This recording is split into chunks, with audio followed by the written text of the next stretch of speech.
Ladies and gentlemen, good evening and welcome to tonight's Wednesday version, the Wednesday evening show. I wish you a hearty hello and a hi, self, and a welcome to everyone, one and all, especially those of you watching Crazy Reindeer. What's it called, honey? Reindeer? Gret? What's it called?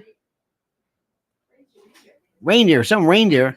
I saw what you were reading. Mrs. L was watching it last night and she was very disturbed. That's all I'm going to say. I said, "What's the matter?" She goes, "I'm watching a reindeer." So I said, "Sounds good." It's not good. In any event, dear friends, let me start off by saying to you always, it is 181 days until the election. 181 days until the election. Just let that sink in, okay? Now, as you know, many of you wonderful people are, I think, have been with me for a long time. And one thing you will always know that I always tell you the truth. I may not be right. I mean, we can argue that point, but I always tell you the truth. I never lie to you. I never make something up. I never say something just because, oh, I think you're going to want to hear it. Sometimes, much to your chagrin. So when I tell you something, it's because I believe it. More importantly, I think it's because I have evidence of it. You okay? Poor thing, Mrs. L is. We have a lot of allergies today. It's a very. She's thinking about that reindeer thing, I think. Anyway, it's 84 degrees and it is balmy. Now, things are going so well for this totemic man. I want to tell you the good news. I want to tell you that there is incredible good news, especially juridically. And as I think one of you pointed out, in order for there to be a change, old systems have to collapse. Think of it as hormesis or apoptosis or some form of autophagy, where you eat your waste, you lipolysis, you assimilate fat. You basically are destroying the old. Does that sound better? I think it sounds better. So that's what we're going to be talking about today. We're going to be talking about this great story regarding Fannie Well. Let's hope you're following me on YouTube. Please let me make sure that you are subscribed. Please, please, please, I beg, beseech, implore, and import you to remain subscribed, because I'm getting words from people that we're being unsubscribed. So that being said, number two, make sure you like the videos and make sure you also subscribe. Hit the little bell so you're notified of live streams and new videos and the like, okay? It's very, very, very, very, very, very, very critical. Now, before we begin, ladies and gentlemen of the jury, before I give you the great news, let's talk about some great people and some wonderful news and something which is very, very critical to me. It's a subject matter which I think should be critical to you and your family. It deals with something called food insecurity, which is another way of saying famine, starvation, and the like. And that's why I want you to pay very strict attention to how you can prevent and prepare for your family in the event of God knows what by going to preparewithlionel.com. It's no longer a question of if something catastrophic is coming, it's when. Now, while you still have control, still have time, what are you going to do about it now to prepare? Your first step is going to my website at preparewithlionel.com. Preparewithlionel.com. Your next step is stocking up on multiple 4-week emergency food kits from My Patriot Supply. And for a limited time, take $50 off a 4-week emergency food supply. My Patriot Supply is equipped to help you prepare. They've helped over 2 million families already. These 4-week kits with ready hour foods provide over 2,000 calories every day, 16 varieties, 25 years shelf life, breakfast, lunches, dinners, snacks, drinks, and they're sealed inside 2 31-pound rugged waterproof buckets, and they last up to 25 years in storage. Take advantage right now, my friend, and go to preparewithlionel.com.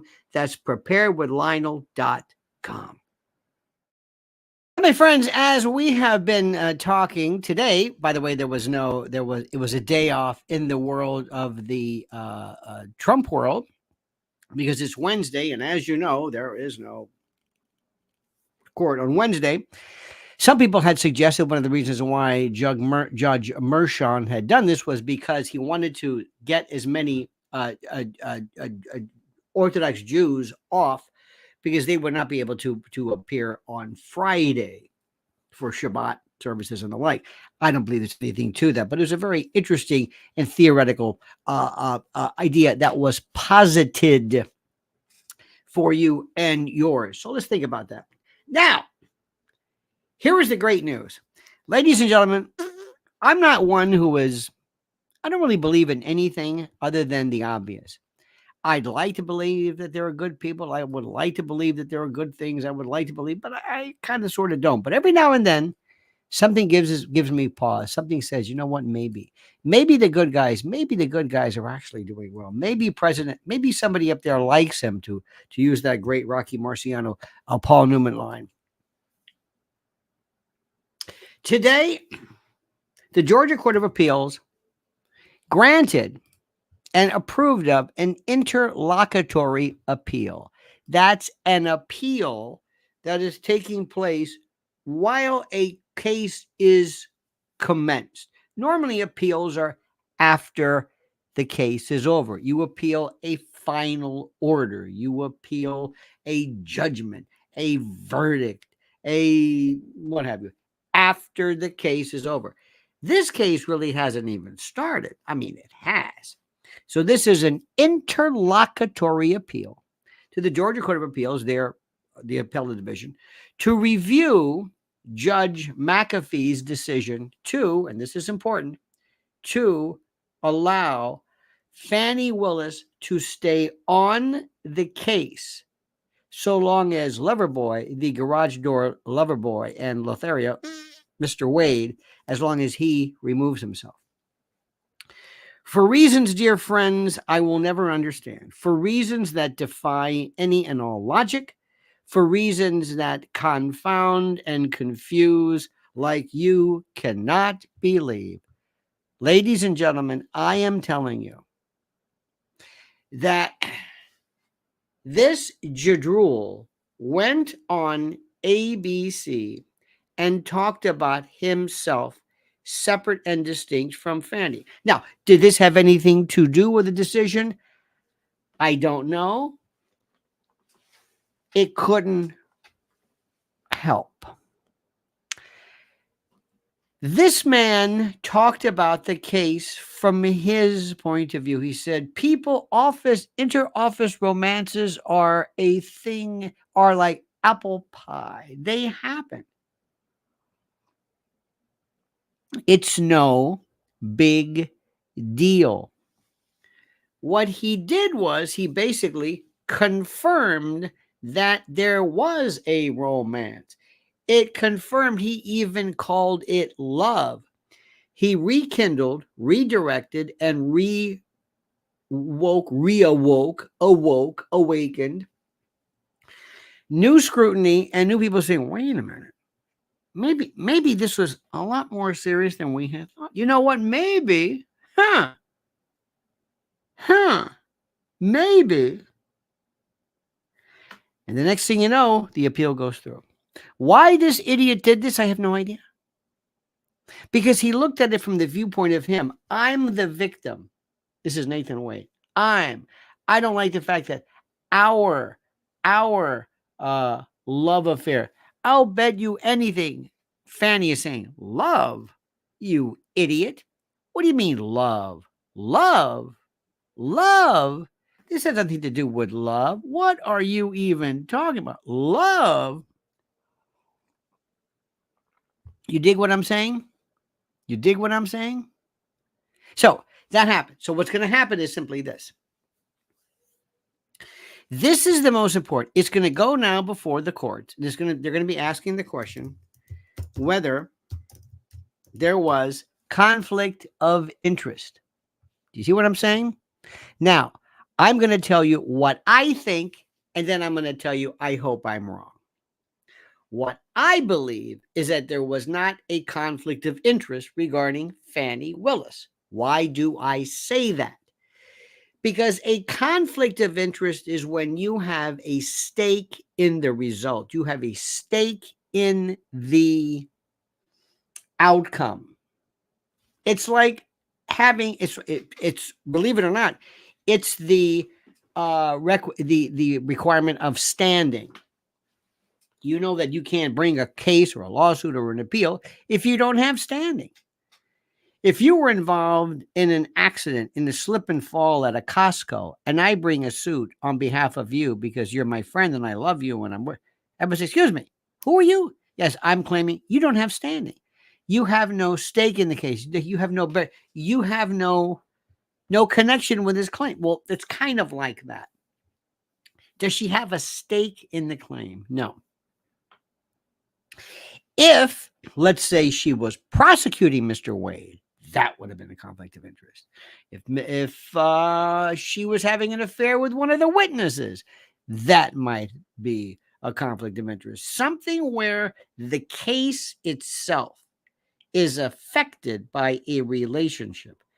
She could have gone, as I've told you repeatedly, she could have gone before the entire world and said, I just want you to know something. This is my boy toy. We're lovers. We're in love. We may even get married. I don't know. And I appointed him. Now, this would be politically disadvantageous, but there's something illegal. I'm going to appoint him my chief prosecutor because we work together. He happens to be a damn good lawyer, which is probably wrong, and I can do it. There's nothing wrong with it. That still doesn't have it or create the perception or the reality that she has some kind of stake in the claim, that there's nothing. But that's not what happened. Now, there's two things that they bring up. One is a motion to disqualify for conflict of interest. And the other one is forensic malfeasance, forensic impropriety, forensic corruption, forensic fraud. They're actually going for that one too, where she actually is doing something to throw the case, tamper, kind of like Jack Smith. So I don't know where that's coming from, but hey, look, if it works, it works. Here's the issue that I think is even more interesting and why it's more problematic. Number one, the prosecutor in this case,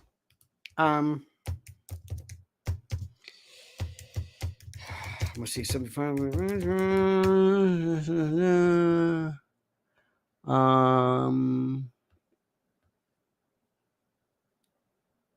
Okay. The first thing is, just a second. Okay. Number one, she appeared before the court and lied. She lied repeatedly. She lied when they had the affair.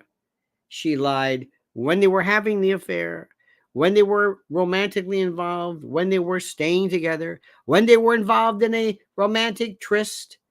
Over and over and over and repeatedly, she lied. Yes. Forensic malflatulence. Thank you so much, Mr. She lied repeatedly. Lied to the judge. Lied to lied. That is it. She lied before this court. She lied. The court could say, I believe in this particular case, you have not only lied to us, but you have lied to everybody. You have created, by virtue of your mendacity and your perjury, something that is now inextricably and permanently entwined in this. That's number one. Number two, Mr. Wade, he's already gone, but you may have aided and abetted his perjury. This man was in the middle of a divorce with Joycelyn Wade. And at one particular point during the interrogatories, the pleadings in his divorce, which could very well still may be pending. I mean, the actual final order, final decree. But in any event, they ask him, how much did you make? Where's your money? And he could have lied. That's number one. Number two, when they ask, were you having any kind of extramarital affairs? He either lied or went back and changed it. That affects things when you are an adulterer. In some particular cases, some jurisdictions, you waive certain support, or you wait. It's just you don't want to go into a court being an adulterer. Okay? That's oftentimes what brings people to court in the first place. You see, people have this idea. Let me remind you of something. People have this crazy idea. They say, well, we're separated. You're separated? Yeah, we're separated. Well, what does that mean, separated?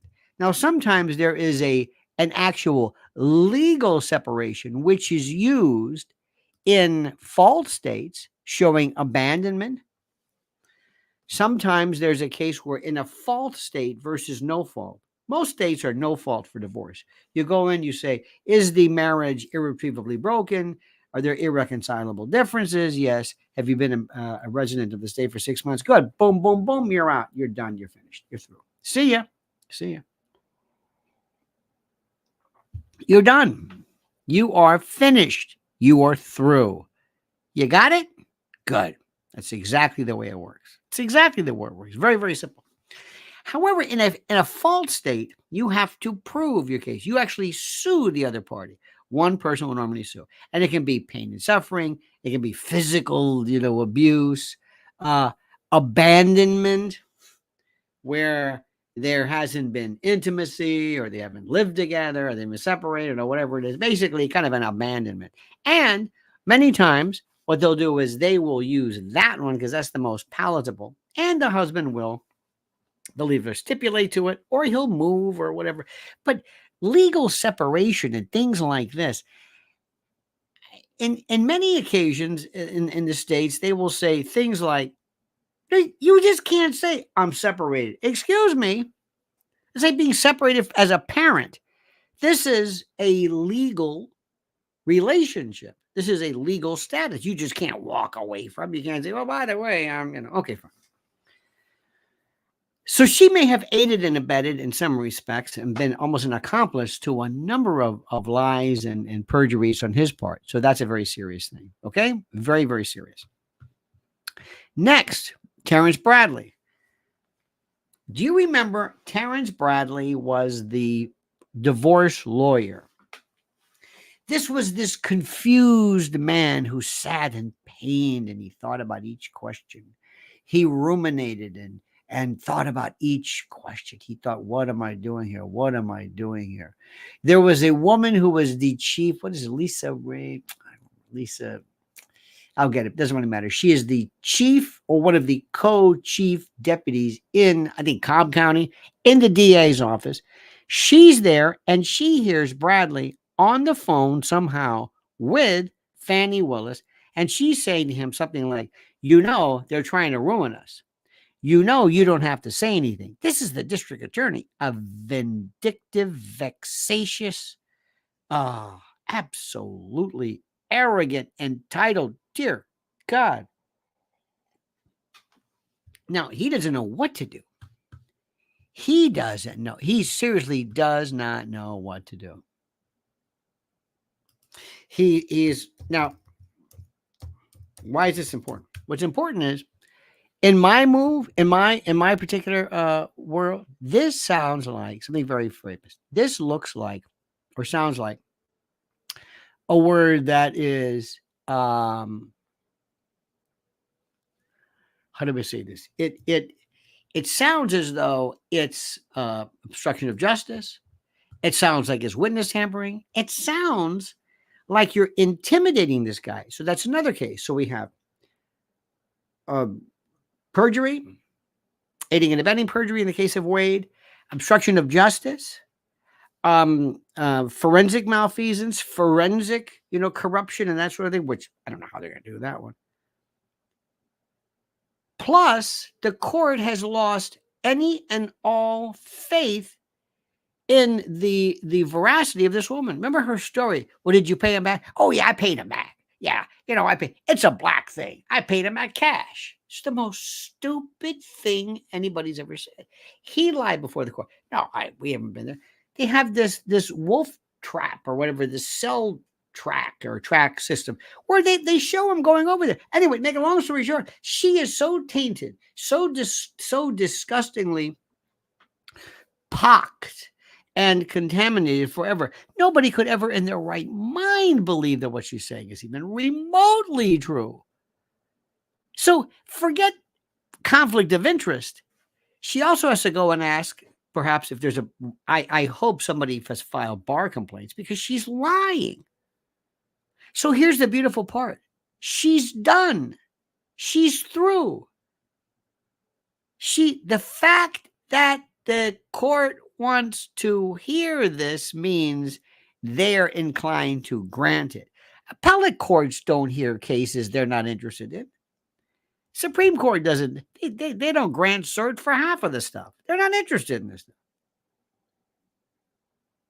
When the Supreme Court grants certiorari, grants review, that means they want to do something. This intrigues us. We think we should take a look at this. Wouldn't that be beautiful if all of a sudden Fannie just goes by the wayside? Just see you later, Fannie. Have a nice day. This was her ticket. Because remember, unwritten rule, whoever gets Trump first, whoever gets the scalp, whoever is responsible first, whoever does this, you can say federal judgeship, maybe governor, who knows? You can write your ticket. And here is this woman. Can you see it now? This brave, bold, sassy African-American woman going up against the Trump machine. Oh, dear God. Can't you see it? I can see it. Can't you see it? Can't you see how this thing is done? Can't you see how all of a sudden this storyline, this intrepid woman took on the machine, did it where nobody else could do it. She also had, by the way, one of the most serious cases around. I mean, racketeering. Dear God, this. Dear God, I don't even know how to tell you this. This is huge. Now, Trump must be thinking to himself, "Thank you, Jesus. Thank you, Jesus. Something is breaking my way." So let's go through and review what's going on here. Number one, let's talk about the Washington case, the January 6th case. Remember this one? January 6th. Supreme Court said, we want to address the issue of the president's immunity from prosecution. We probably will never get to that. That case is permanently on hold. That will be heard. That will be done after the election. Okay? So forget about that one. And after the election, who gives a shit? Nobody cares. Do you hear what I'm saying? After the election, nobody cares. Let me say this again for you. You ready for this? Let me say this again. After the election, nobody cares. Nobody. So that one's done. Number two, Jack Smith, the documents case, Mar-a-Lago, a piece of shite. That judge said, you could forget, we're going to definitely put this one on hold because he has screwed, they have mislabeled, misrepresented. Oh, it is a cluster like you cannot believe. So case number two, on indefinite hold. Case number three, Fannie Willis. That's looking real bad.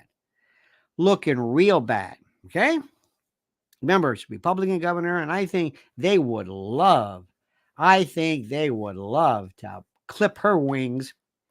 And finally, we have Stormy Daniels back in court tomorrow. How do you think that's going, friends? How do you think that's going?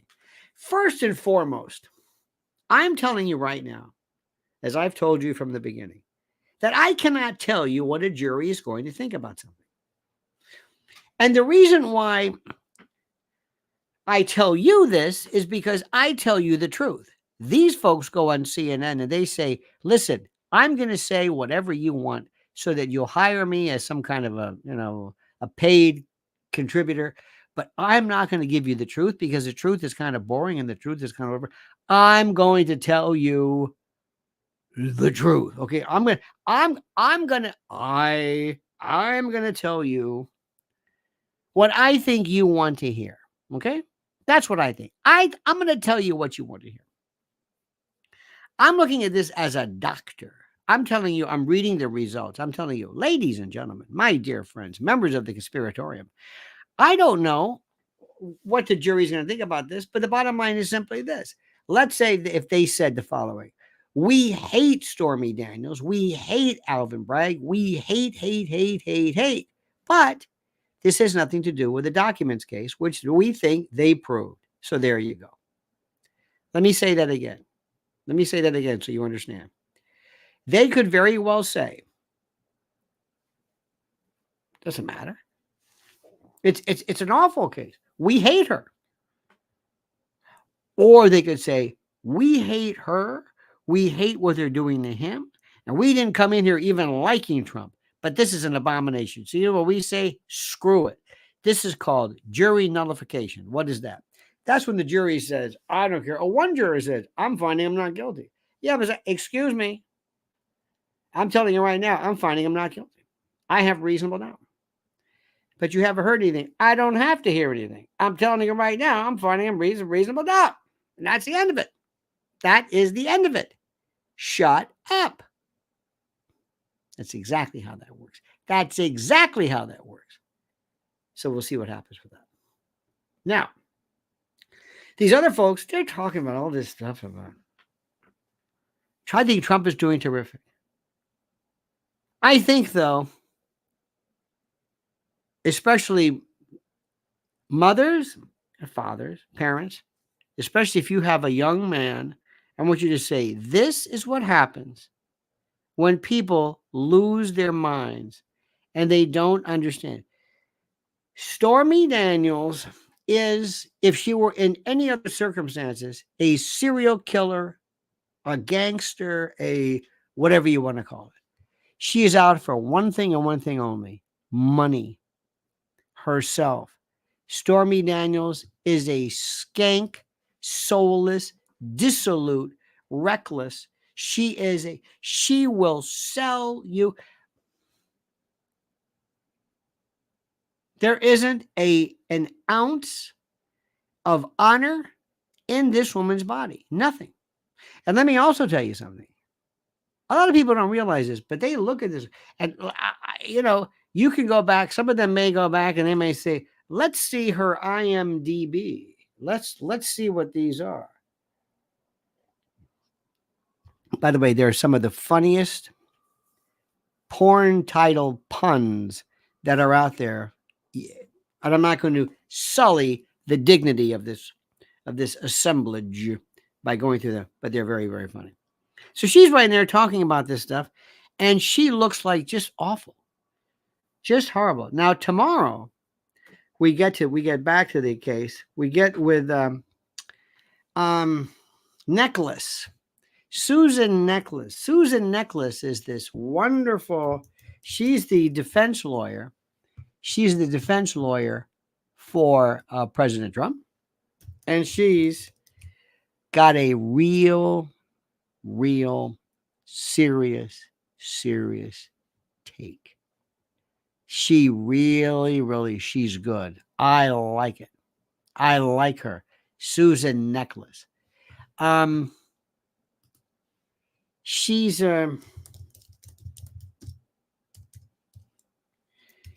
she reminds me of, you ready for this? You're gonna say this. I know if you know who I'm talking about now. She's very, very good.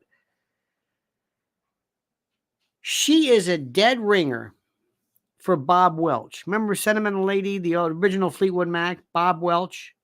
Just when you got a chance, I swear to you, it's uncanny. That being said, she is now going to go and she's going to rip this woman to shreds because they want to see it. This is a time when the jury says, go ahead and do it. We want you to see, hurt her. Bring every horrible thing that she's doing. Bring it to the fore and let her have it because they hate her. She is just, why is she there? She serves no purpose. Today I was on a show with Natalie Morris on a wonderful YouTube channel called Redacted. And we talked about this.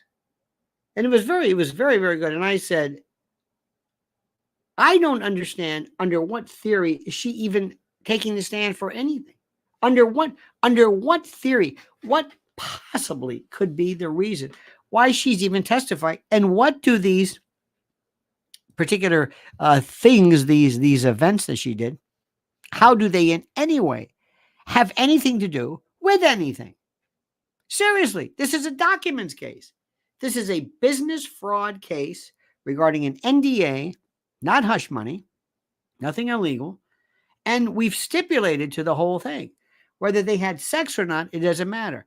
The underlying reason for the NDA doesn't matter. The issue is you are going to keep your mouth shut regarding a situation, as long as it's not obstruction of justice where I pay you money to not talk to the police or,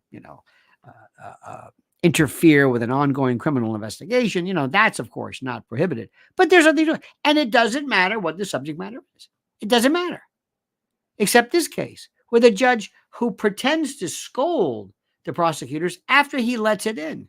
Remember, you can't unring the bell. Let's take a second, dear friends, just a second, as we think about our dear friend, the great Mike Lindell from that great company, MyPillow.com. God almighty. And they've got specials for you if you go to MyPillow.com, but you have to use promo code Lionel. No other promo code. If you hear any other show, any other radio show, forget that promo code. You use mine, and you get a free gift. It's time yet again, my friends, to hail and salute our great friends at MyPillow.com. And if you use promo code Lionel, you'll get a free gift. No purchase necessary. And yes, I know, a free gift. It's a tautology, so sue me. But first, listen carefully. Check out their $25 extravaganzas. Premium My Pillows, Queen and King, My Pillow 2.0, My Pillow bed sheets, the lowest price ever. Sandals, slides, slippers, 6-piece towel sets, 4-pack dish towel sets. Simply and absolutely unbelievable. So go to mypillow.com/Lionel, mypillow.com promo code Lionel, or call 800-645-4965 and watch how fast Mike Lindell answers the phone. MyPillow.com, simply and absolutely the best. As I told you initially, this is great news. The president should be absolutely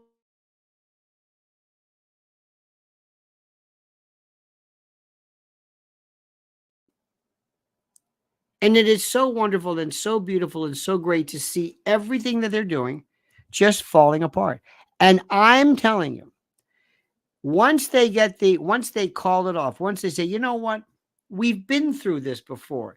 It's not so much that he's bulletproof. It's not so much that they want to be fair. It's the fact that they've already been through this. They've been through this. They've been through this. And people are just, they have mental fatigue. And fatigue is like, enough. I also want to talk to you about, dear friends,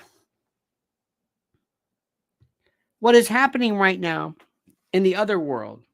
We talk about this. By the way, today is Victory Day in Russia. They're celebrating, or actually, I think it'd be now they're doing it. And I was watching today the various, again, there's two things. There's the American side, and then there's the rest of the world. And I cannot believe, I truly cannot believe what I'm seeing and what I've witnessed regarding what's happening in the Middle East, in Israel. And I saw something today which was so fascinating. And I realized this is beyond the ken, beyond the pay grade. This is beyond the level of understanding that the Americans have. This is simply put beyond their conception. You cannot possibly explain to them the history of what is going on in the Middle East, in Israel, and you can't. And if you try to use words like terrorist, evil, you can't do this. You can't. There was a wonderful explanation a while back.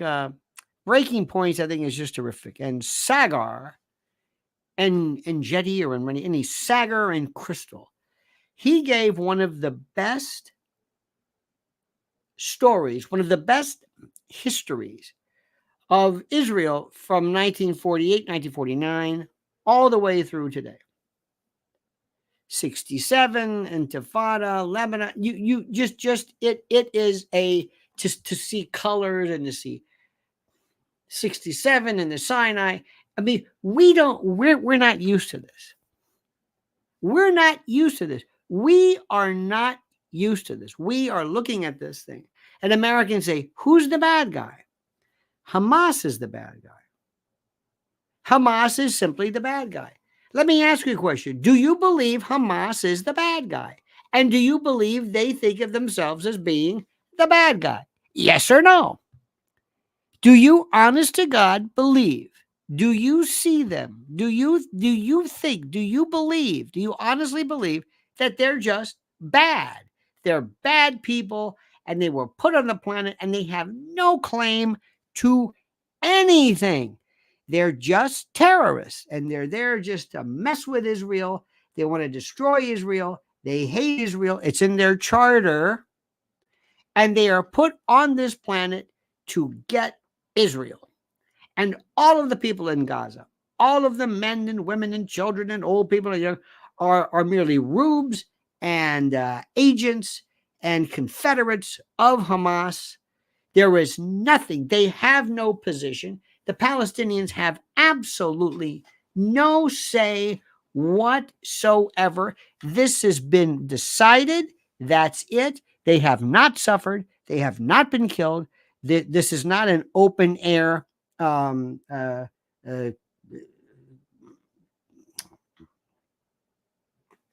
concentration camp, or it's nonsense. Do you believe this? Do you believe this? Does anybody really see things that clearly Manichaean, that black and white?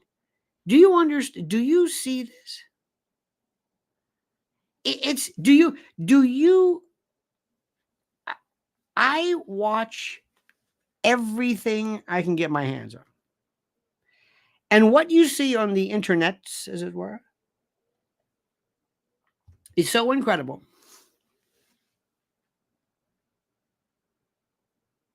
And you might have a situation that is inextricably futile to think you're ever going to get anything done. It has hit a tipping point.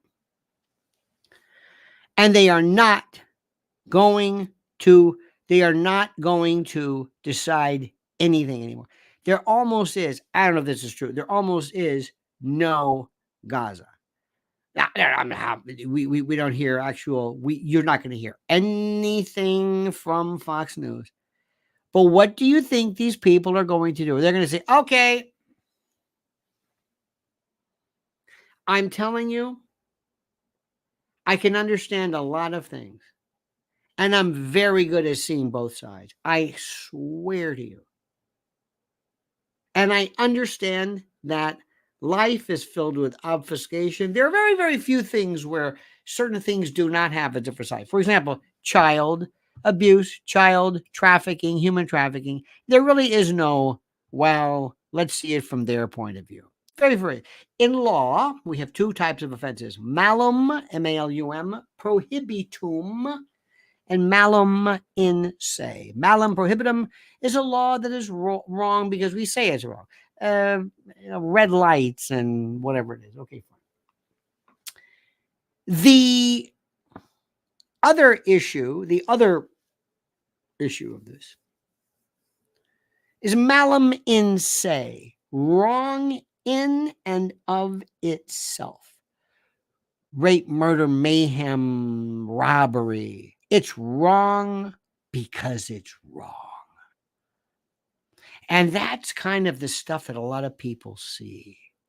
And what I'm seeing here is people, Americans, not even understanding, not even hearing, not even wanting to hear the point of view of the history of the area, what Palestinians have been saying. They have no interest.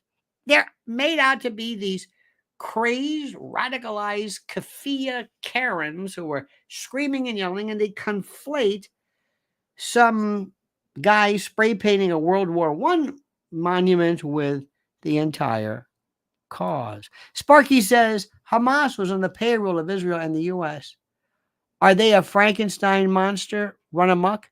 You know, it's very funny you say that, Sparky. Today, there was a very interesting, I saw this. It was, do you ever watch First Post? It was Weon, Palki Sharma. Palki Sharma, First Post, First. And she has it's a wonderful thing about the history of Hamas. And she uses the word Frankenstein's monster. See, Americans always say Frankenstein, but it's Frankenstein's monster. To condemn Hamas is to condemn the U.S. and Israel. Well, put it this way. At the time, Sparky, as you well know, when you find that Hamas, which of course is an acronym for Islamic something, I don't know. But as you know, Sparky, I'm not telling you anything new. They thought, let's put our money and our support because Hamas hates Arafat, hates Fatah, hates him. Fatah is kind of a secular, corrupt. And these guys were hardcore. They were Islamists. They said, what could go wrong? Go ahead. We'll help them. This is terrific. We'll have this internecine war. And we can also say, as you know, Sparky, there can never be a two-state solution as long as these guys are fighting, right? That's what they thought. They're not fighting.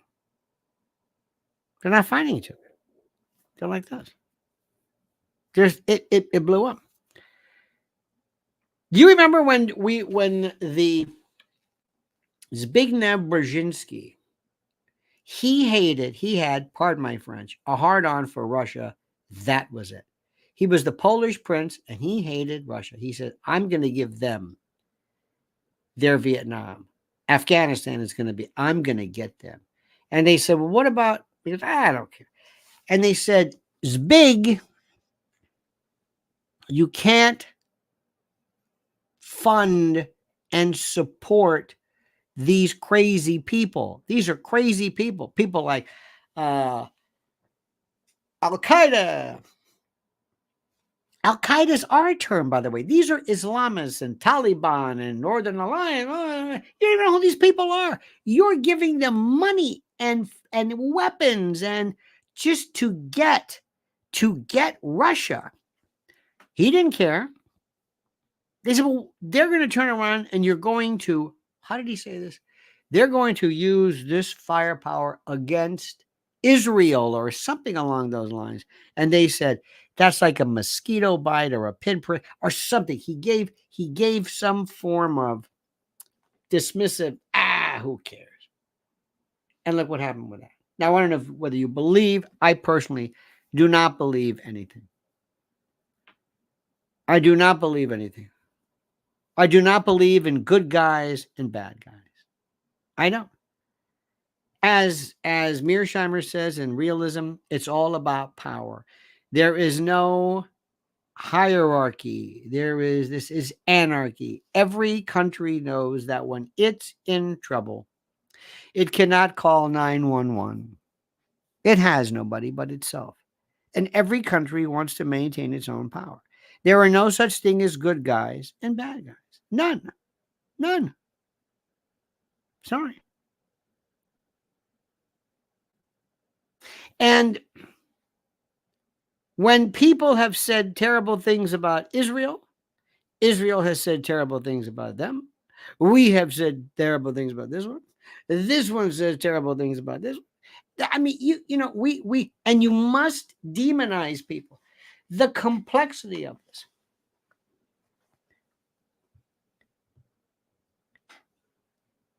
Ilan Pappé, the Israeli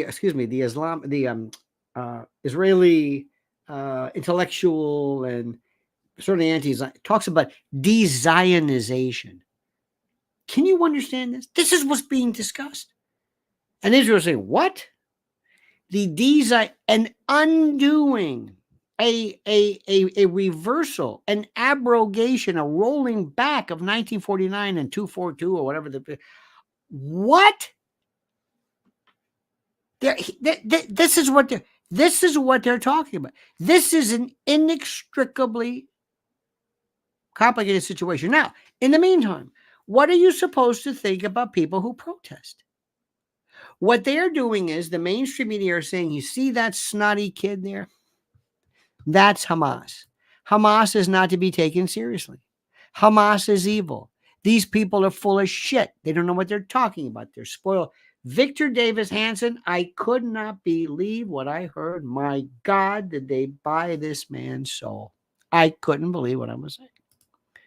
Sparky says, good point. I was thinking Frankenstein monster is analogous to Frankenstein's monster, so is more general than the exact monster or situation, which is true.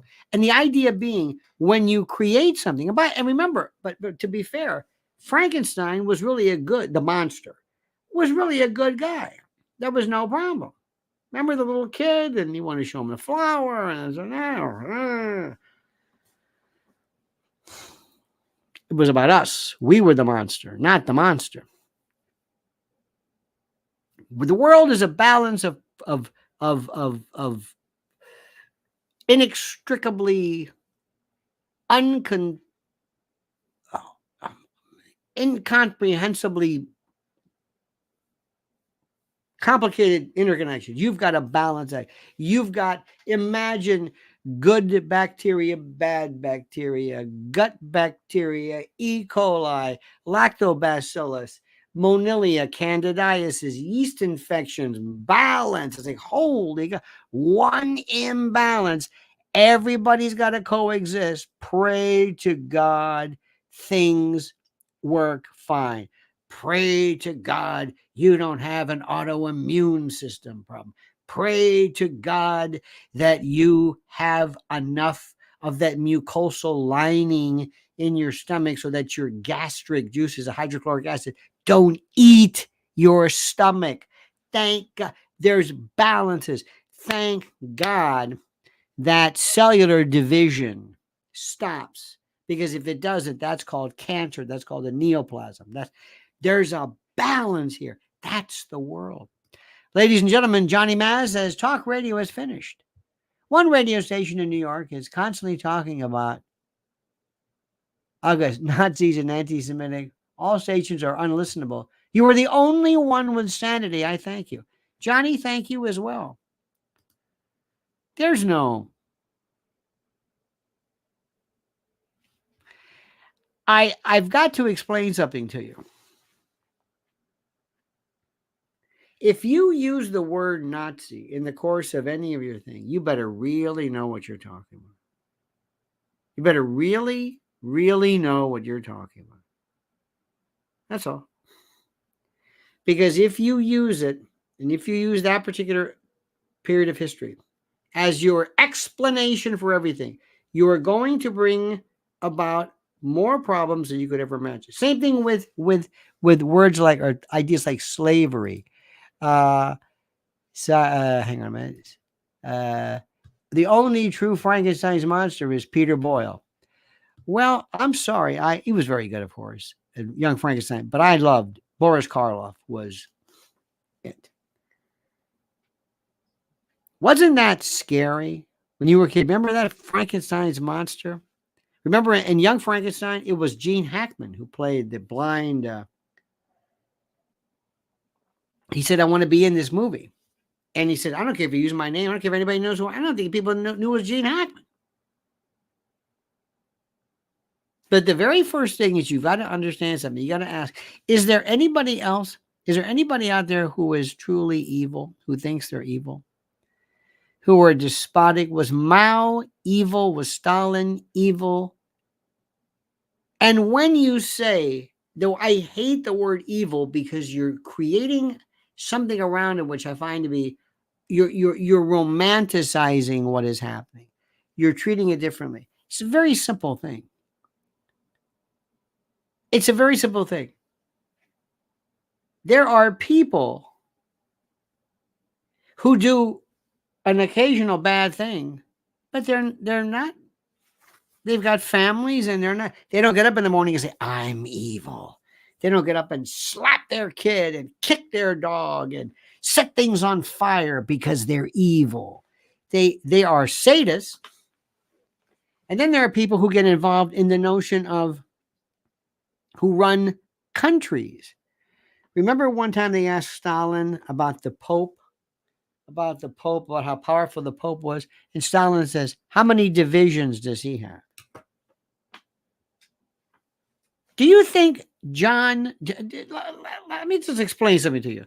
Sparky, you would know this. How many folks remember the Vietnam?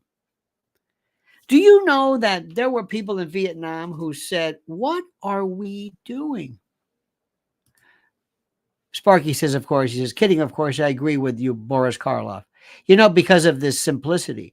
I'll give you an example of sometimes. Look at Cape Fear and watch the original Cape Fear with Robert Mitchum.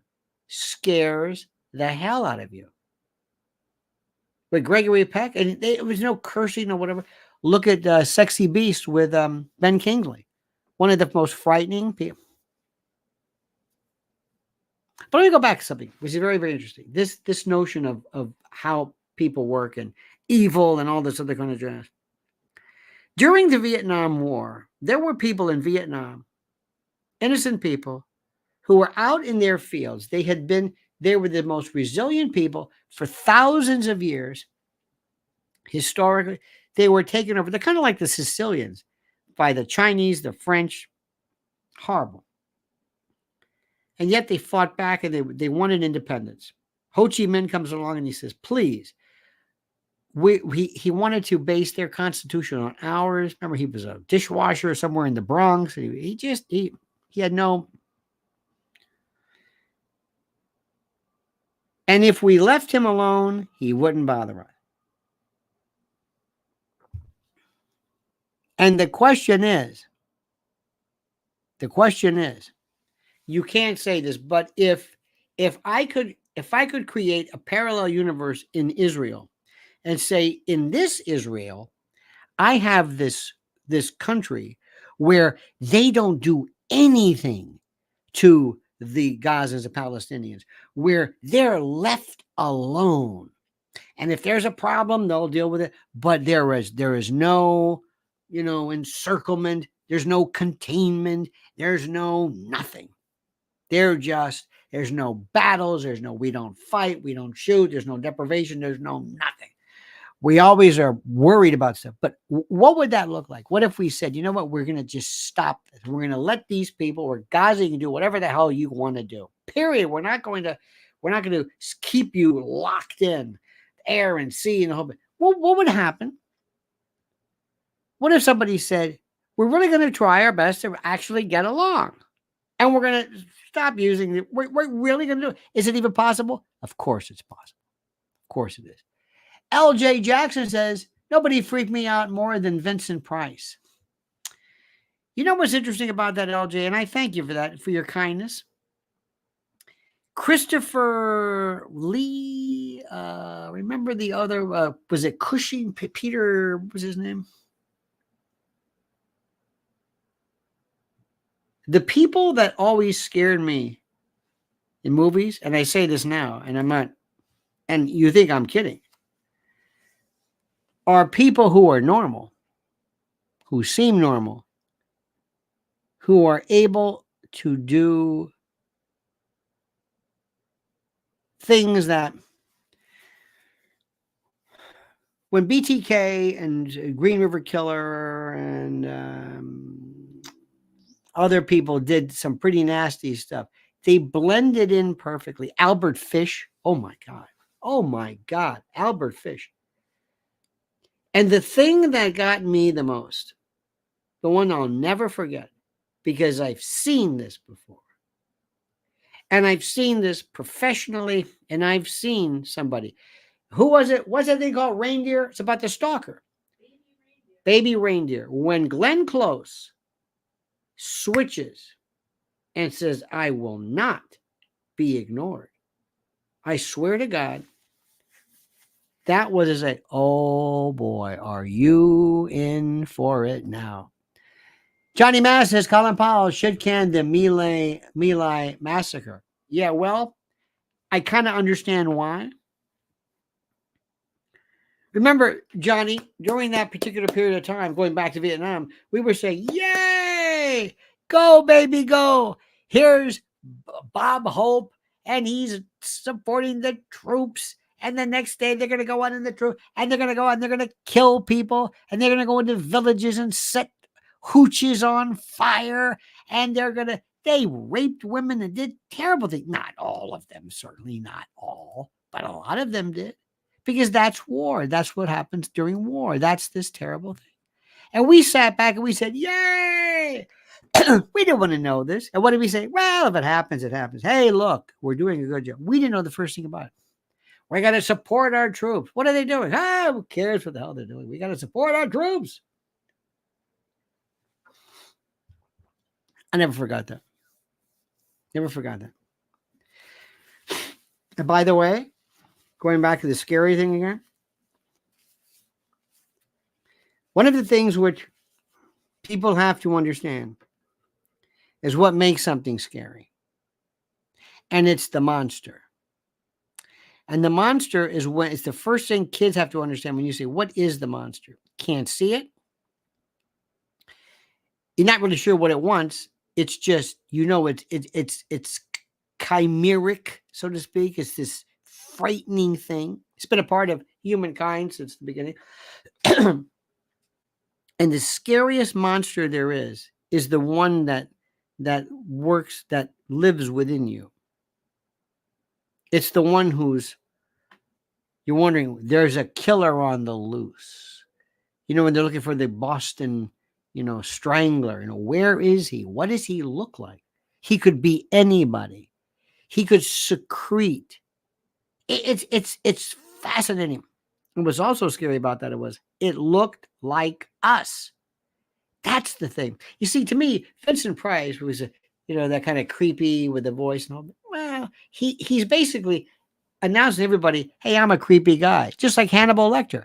Hannibal Lecter was the worst. I mean, depiction of it, if you think about it. Hang on a minute. There we go. Wait a minute. Hang on. There we go. Sparky says Ho Chi Minh wasn't taken seriously, maybe even disrespected at Versailles at the end of World War I. Perhaps a factor in the Vietnam War. Oh, absolutely. But it was also this arrogance. Truman, the French, Chinese. You've got to leave people alone. We were the aggressors. We did everything that they say, Israel's doing to Palestinians. We did it to Vietnam. We wanted to destroy them, to liquidate them for reasons we couldn't figure out, because they were supposedly a part of this world where if we could stop them, we could put a cork in this bottle called communism, and we could stop this. I mean, it's the most ridiculous thing in the world. And Ho Chi Minh said, I'm a nationalist. This is a civil war. Anybody who will help me. We want independence. And now they're our best friends. Now it's their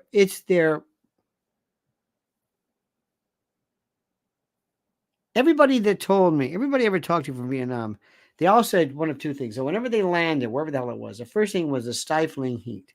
Another friend of mine said the smell was absolutely horrid. The perfume river and others. It's a very, very, very fascinating issue. Oh, by the way, one of the things which is important to recognize is the idea that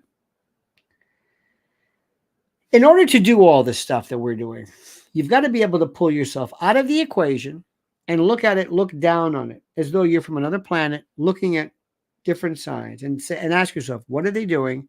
What are they accomplishing? What's theoretically the beef? The worst aspect of everything right now is the contamination level that occurs by virtue of the mainstream media that do nothing at all but make matters worse by the lying, by the mendacity, and also by their inability to understand the complexity of what's going on. You've got mainstream media and you've got talk radios who are so afraid of pissing off, saying the wrong thing about Israel or Palestine that they just repeat the. I'm telling you, watch the interview with Victor Davis Hanson and Mark Levin, and you'll scream. You'll say, "I can't believe what I'm seeing." I thought this was possible, but I never knew how horrible it was. Now, my friends, dear, wonderful, great, and glorious, and beauteous friends, I ask you to do a couple of things here, which are so critical. First and foremost, Mrs. L has one of the absolute best website, and not website, website too, linswarriors.org. And by the way, you may donate and support in so many ways, which we appreciate, of course, immensely. But as we speak, she is able to talk about issues that other people are missing completely. And she's got a brand new one coming out regarding Andrew Tate. And this is another example, my friends. Huh? Oh, I'm telling you. Okay, it's up there right now. I want you to watch this. I want you to see what this is about. It's at Lynn's Warriors. Lynn's Warriors. This is the name of it. Lynn's Warriors. Okay? This is the Lynn's Warriors. And I want you to follow this and to hear and read and listen to what she says, because nobody is even talking to you about this. Here is her link at Lynn's Warriors. Go to it. You will get an earful and a soulful, as it were. Sparky said, my uncle was stationed north of Da Nang, South Vietnam in 1969. He asked me a couple of years ago why we, the U.S., were even there. He's asking you. Those are the hardest questions in the world. The hardest questions. What's the beef? Explain it. Now, by the way, my friends, one more time. This is it. Mrs. L's. Go to that link right there. Click it, and you can sign up right away. Sparky, dear friends, Marissa, Hillbilly, what was World War II about? What was it really about? Let me ask you a question. What did Japan really want? What did Japan want? Japan knew that we would kick the living crap out of them. They knew, they didn't know about the bomb, but they knew there's no way they could have won. They knew this. What were they after? What was it about? What was it about? Why do we have these wars? What was Iraq about? Nobody asks. What was Afghanistan about? What? Now, there's this answer I can give you, the textbook answer. Well, the reason was because there was different expansions. What was Hitler about? Versailles, the humiliation, Liebesraum, and the Gleiwitz move. Was he crazy? Do you think he was crazy? I don't. Not for a moment. Evil? Look. Anybody who can sit around and say, I want to liquidate people, not in war, but in an industrial means of evaporation. And all of these folks get together and they meet and say, well, I'll use my genius. And it's the most incredible thing. A friend of mine showed me either arrest documents from his parents, from the Germans, the Nazi, and you could see the absolute precision, the typing and the forms, and it's. They didn't think they were evil. There were people who said, "You want to do what? You want to do what? You want to insist? No. No, they said, okay. Are they evil? Or is evil something that is like this bad gut bacteria that if you don't watch it, it rises? Do we all have that in us? I think you are the most susceptible to doing some of the most horrible stuff anybody's ever done. If put in the right situation, the savagery that you can exhibit, let me put it to you this way. What about if somebody hurt your kid?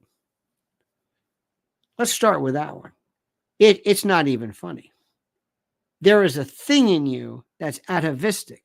There is a part of you that if it ever comes out, you'll shock yourself with how you behave. Sparky says Lady Bird's relatives own Brown and Root. Oh yeah, construction company. Later part of Halliburton. Vietnam was a military-industrial complex. Slippery slope from there. Oh, absolutely. It was, well, as you know, Sparky, and thank you, the components, the military-industrial complex is always the natural component and aspect of everything, especially that we do today. I had a friend of mine who years ago wanted to do these things. He was kind of an old, not an old fashioned, but an old time broadcaster. And he wanted to, it was so interesting. He wanted to go and visit the troops in like Iraq or Afghanistan at Christmas time. Kind of like Bob Hope did. And he wanted to bring them things like a cheesecake from who the hell is it? Who's a cheesecake guy? The famous one. The Cheesecake Company. It's right there. Juniors. He wanted to bring like the black and white cookie. He wanted to bring this one. He wanted to go and bring a phone card too. And he had no idea. And when he went there, he saw these cities. And what he did was these military bases overnight where they had McDonald's and they had KFC and it was a little city. And he's thinking, I'm showing up with a phone. They got cars, they got phones, they got computers, they got games, they're talking to each. I mean, it's and all of that, just the logistics of this one little base, the concessions, the contracts, the people who were there who had nothing to do with fighting, the people who delivered the ice, the people who made sure that there was enough, that the soda had enough CO2 for the fizz and the frying and the it's unbelievable. This is before anybody fired or shot. All those people had to pay the government, had to pay the money. Turn on an aircraft carrier, just turn the key. It never turns off, by the way, but war is a racket. Smedley Butler said it best. But deep down inside, it may be a racket, but the bottom line is simply this: to kill the other side and destroy property. That's it. Don't ever forget that, no matter what you think it is. All right, dear friends. Sparky, you were magnificent and magnanimous. Thank you, dear friend. Johnny Maz, thank you. L.J. Jackson, thank you as well for your kindness and beneficence. Thank you tremendously. And Taxiway Aviation. Oh, here we go. I'm sorry. It says, hi, Al. Alina Haba just posted New York judge received advice from a lawyer on Trump trial, undisclosed pre-trial. Interesting. I hope that I will look that up. I'm not a big fan. Because right now I want all of the focus to be on Stephanie Clifford, Dusty Saddles, and let her be the focus of this. That's all. But I'm going to read this. And Taxi, thank you. I'm so sorry I missed that. I'm going to check the bottom line for that. So thank you immensely for that. All right, dear friends, don't forget one more time. This is Mrs. L's link. Well, listen, we'll see you tomorrow, 8 a.m. Don't ever change. I mean that sincerely. Same bad time, same bad channel. Until then, my friends, remember this, as I always tell you, As I always tell you, remember this. The monkey's dead. The show's over. Sue you. Da-da.